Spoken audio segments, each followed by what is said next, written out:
নমস্কার বন্ধুগণ, কেমন আছেন আপনারা? নিশাচরি কথা ফিরে এসেছে এ সপ্তাহে আরেকটি নতুন গল্প নিয়ে, এবং এই গল্পটির নাম হচ্ছে পুরনো ডায়েরির শেষ পাতা 2। পুরনো ডায়েরির শেষ পাতা এই একই নামে আমাদের চ্যানেলে আগেও একটি গল্প পাবলিশ করা হয়েছে, কিন্তু সেই গল্পের সাথে এই গল্পের কোনো মিল নেই। শুধুমাত্র যে রচয়িতা শুভ্র, সে এই গল্পটির নামও পুরনো ডায়েরির শেষ পাতা রেখেছে এবং সাথে রেখেছে 2। যদি আপনাদের এই ভিডিওটি ভালো লাগে তাহলে অবশ্যই চ্যানেলটিকে সাবস্ক্রাইব করবেন, ভিডিওটিকে লাইক করবেন এবং আমাদের চ্যানেলে নতুন হয়ে থাকলে অবশ্যই কমেন্ট করে জানাবেন আপনাদের আমাদের গল্পগুলো কেমন লাগছে। সময় নষ্ট না করে শুরু হচ্ছে পুরনো ডায়েরির শেষ পাতা 2। চির শান্তি কামনা করি।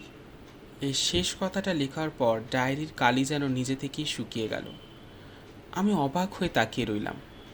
এত পুরনো একটা ডায়েরি, তবু কালি একদম টাটকা মনে হচ্ছে।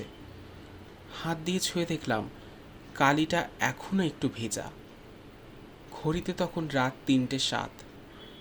বাড়ির সবাই ঘুমিয়ে, শুধু আমি আর এই ডায়েরি জেগে আছে। দাদুর পুরনো সিন্দুক থেকে ডায়েরিটা পেয়েছি 3 দিন আগে।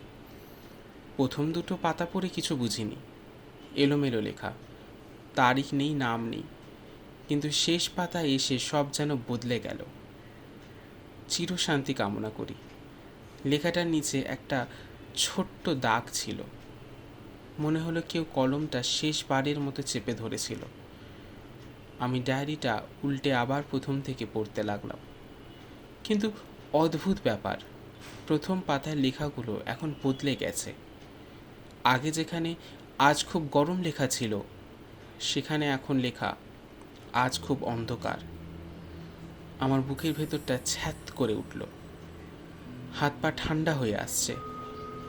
ঘরের টিউবলাইটটা হঠাৎ দপ করে জ্বলে উঠল, তারপর আবার নিভে গেল। অন্ধকারে শুধু ডায়েরির হলুদ পাতাগুলো আবছা দেখা যাচ্ছে।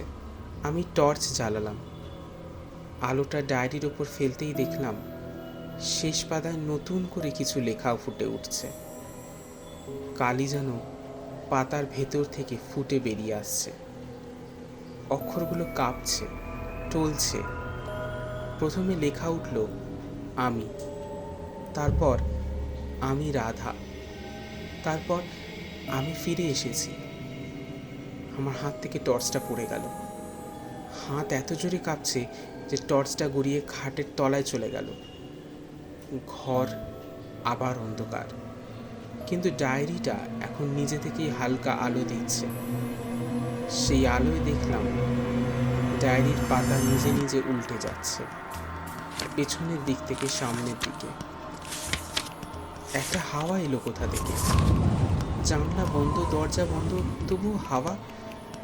আর সেই হাওয়ার সঙ্গে একটা পচা গন্ধ, গোলাপ এবং ভিজে মাটির। আমার ছোটবেলায় ঠাকুমা যখন মারা যায়, ওনার ঘর থেকেও ঠিক এইরকম গন্ধ পেতাম। ডায়েরিটা খুলে গেল একদম মাঝখানে। একটা নতুন পাতা, সাদা ধবধবে পাতা, আর সেই পাতায় ধীরে ধীরে ফুটে উঠছে 15ই জুন 1972। আজ আমার বিয়ে হওয়ার কথা ছিল, কিন্তু ওরা মানল না। বলল আমি নিচু জাত। ওর বাবা বলল এই মেয়েকে ঘরে তুললে বংশ নষ্ট হয়ে যাবে। রাত 3:15-তে আমি পুকুরে ঝাঁপ দিলাম। শেষ ইচ্ছা চির শান্তি কামনা করি, কিন্তু শান্তি পেলাম না, কারণ আমার ডায়েরিটা কেউ ছুঁয়েছে।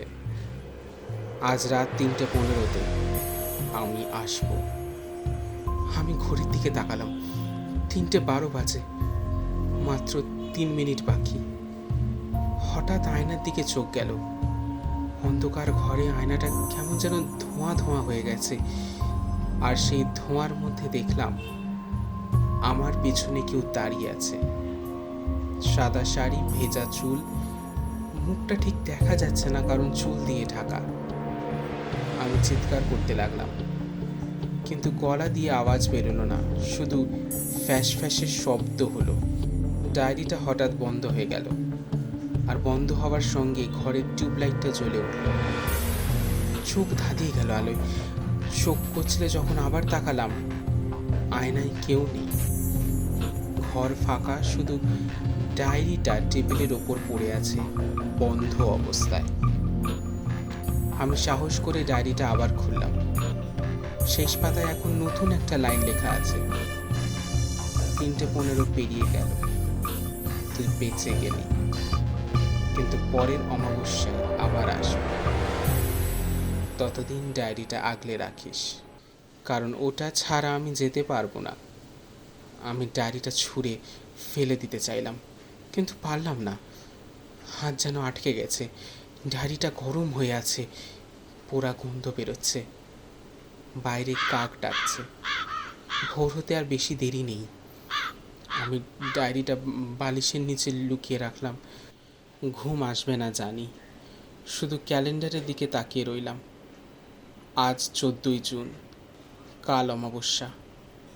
ডায়েরির ভেতর থেকে খুব আস্তে, খুব ক্ষীণ স্বরে কেউ যেন বলছে, চিরশান্তি, চিরশান্তি। শুনছিলেন পুরনো ডায়েরির শেষ পাতা 2, রচনা শুভ্র। গল্পটি আপনাদের কেমন লাগলো অবশ্যই আমাদের কমেন্টের মাধ্যমে জানাবেন, এবং চ্যানেলে নতুন হয়ে থাকলে সাবস্ক্রাইব করে আমাদের উৎসাহিত করবেন। সাবস্ক্রাইব করার জন্য কোনো রকমের টাকা বা অ্যামাউন্ট আপনাদের খরচ করার প্রয়োজন নেই, এটি সম্পূর্ণ বিনামূল্যে। তাই সময় নষ্ট না করে সাবস্ক্রাইবটা অবশ্যই করে নেবেন, যাতে প্রত্যেক সপ্তাহে এই ধরনের রোমাঞ্চকর কিছু গল্প নিয়ে আমরা আপনাদের মনোরঞ্জন করতে পারি। আবার দেখা হবে ঠিক পরের শনিবার রাত 9টায়। ততক্ষণ শুনতে থাকুন নিশিচুরি কথা।